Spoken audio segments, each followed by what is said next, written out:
Hello everyone, কেমন আছেন আপনারা সবাই? আশা করি ভালোই আছেন। আজকে আমি একটি আপনাদের সাথে পরিচিত করে দেব। হয়তো অনেকেই পরিচিত আছে, আবার অনেকে না। যেমন আমার মতো আমি কখনো খাইনি এই ফলটি। এই ফলের প্রাইস রেখেছে, কারণ এটা বড়লোকি ফল, তো এই ফলের প্রাইস রেখেছে দোকানদার 500 টাকা। সো গাইস, এই ফলের প্রাইস 500 টাকা রাখাতে আমি মনে করেছিলাম যে অনেক মজা হবে, লাইক তরমুজ, মানে একটা মিষ্টি মিষ্টি আপেলের মতো, মানে কিছুটা এরকম হবে এটা মনে করছিলাম আর কি।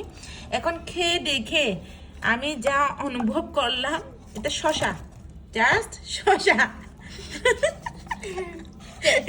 এটা শসা, মানে আমার মনে হচ্ছে 500 টাকাটা যেন আমি কোটে ফেলে দিয়েছি। কেন যে এই আবদারটা স্বামীর কাছে করতে গেলাম। এখনো উনি খেয়ে দেখে নেই।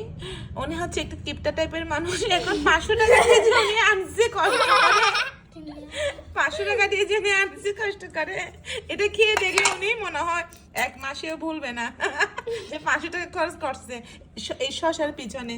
শসা